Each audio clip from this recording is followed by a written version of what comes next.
சமீப காலமாக சமூக வலைதளங்களில் ஒரு தகவல் காட்டுத்தீ போல பரவி வந்தது. அது என்னவென்றால், ஒவ்வொரு 1000 ரூபாய் UPI பரிவர்த்தனைக்கும் கட்டணம் விதிக்கப்படலாம் என கூறப்பட்டது. இந்த செய்தி பலரிடையே குழப்பத்தையும் அச்சத்தையும் ஏற்படுத்தியது.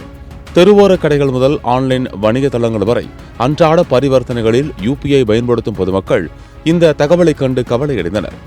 எனினும் மத்திய அரசு இதுகுறித்த தெளிவான விளக்கத்தை கொடுத்துள்ளது. அதிகாரப்பூர்வமாக எந்த புதிய கட்டண முறையும் அறிவிக்கப்படவில்லை என அரசு தரப்பில் தெரிவிக்கப்பட்டிருக்கிறது. தனிநபர்கள் ஒருவருக்கொருவர் பணம் அனுப்புவதற்கும் பெறுவதற்கும் தற்போது எந்தவித கட்டணமும் இல்லை. இதே நிலை தொடரும் என்றும் உறுதி செய்யப்பட்டுள்ளது. டிஜிட்டல் பரிவர்த்தனைகளை எளிமையாக்கவும் பரவலாக்கவும் உருவாக்கப்பட்ட யூனிஃபைட் பேமெண்ட் இன்டர்ஃபேஸ் என்று சொல்லப்படும் UPI அமைப்புக்கு கட்டணம் விதிப்பது அதன் அடிப்படை நோக்கத்துக்கு முரணானது எனவும் அதிகாரிகள் சுட்டிக்காட்டியுள்ளனர்.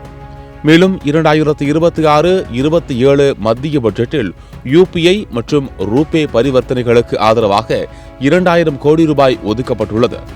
இந்த நிதி டிஜிட்டல் கட்டண முறைகளை ஊக்குவிக்கவும், குறிப்பாக சிறு வணிகர்களுக்கு கூடுதல் சுமை ஏற்படாமல் பாதுகாக்கவும் பயன்படுத்தப்படும் என தெரிவிக்கப்பட்டுள்ளது.